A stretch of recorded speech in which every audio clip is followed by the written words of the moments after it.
কিছু কিছু বুঝে নিতে হয়, সে তো মুখে বলা যায় না, সে তো মুখে বলা যায় না। কথা কিছু কিছু বুঝে নিতে হয়, সে তো মুখে বলা যায় না, সে তো মুখে বলা যায় না।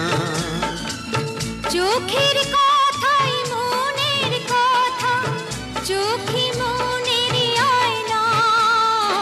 কথা কিছু কিছু বুঝে নিতে হয়, সে তো মুখে বলা যায় না, সে তো মুখে বলা যায় না।